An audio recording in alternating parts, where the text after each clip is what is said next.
Here in studio by Neil Hughes, who's an insolvency specialist with accountants Hughes Blake. Thanks indeed for joining us on the programme. Neil, you were involved in the successful examinership of golden discs, so you have some knowledge of the record industry and the challenges facing this business. But first of all, perhaps to explain what's involved in a receivership as opposed to an examinership, and what that means for a company that's in receivership. Yes, it's a somewhat confused picture really in the last couple of days that has emerged from the HMV story.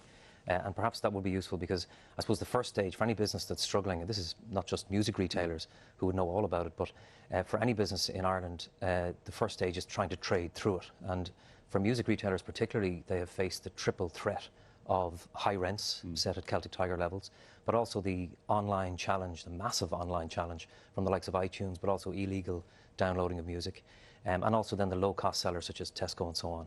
So it's been a huge challenge, but for any business that can't trade through it like that, they can turn to examinership, which is Ireland's corporate rescue process.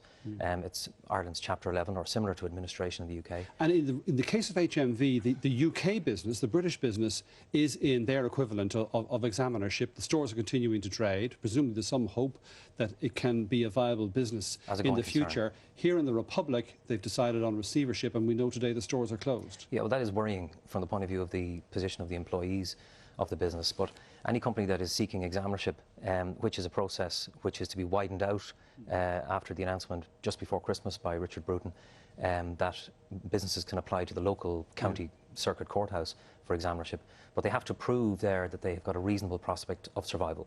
And it would seem in this instance the directors have invited banks to appoint a receiver, and the stores remain closed today, whereas 238 stores in the UK are open and trading. So what conclusion do you draw from that in relation to the future of this Irish operation? Well, it's certainly worrying. I know the receiver is examining the business to see, can it be, I suppose, can he crank it back up as a going concern?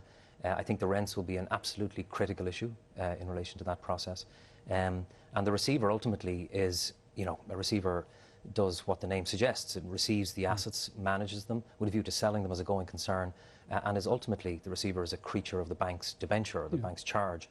So the banks who are owed money or other debtors send a receiver in, and we understand it's been done in this case with the consent or even the invitation of the company. Yes, the directors have invited, I understand, is what I've heard today, is that they've invited the appointment of a receiver. But the objective isn't necessarily to keep the business going, it's to get the maximum value out of it to discharge as much of the debt as possible. Of the bank debt, yes, and that's, I suppose, the critical difference between examinership and receivership, because examinership is there with a view to saving viable enterprises in the state and thereby saving the jobs of the employees. And you know, last year, just under 1,000 SME jobs were saved in examinerships in Ireland. You mentioned the challenges facing particularly a record or DVD retailer like HMV. In the case of Golden Discs, it's continuing as a successful business when it's gone through this restructuring. So the advent of, you know, online music and so on hasn't destroyed the high street retailer. There was a couple of critical issues in relation to that, Brian, and I suppose that went through the process of examinership. And but what makes it a viable business? Well, what made it, the couple of issues I suppose would have been, number one, rents were renegotiated and brought down to market levels,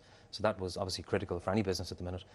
But secondly, a central plank of the strategy was to make sure that customers' vouchers were honoured, and that typically in any retail examinership that's what would happen, because without customers you don't have a business. So I think the goodwill of the business is critical in relation to that, and it's something that, if you can get the cost right, the customers will still come through the door and buy the disc. Well, that seems to have been the case, that there is some future for it. It may be in a far smaller market, but it remains to be seen about how HMV pans out now in the coming days. Well, Neil Hughes there, we'll leave it. Thanks for talking to us. Thank you.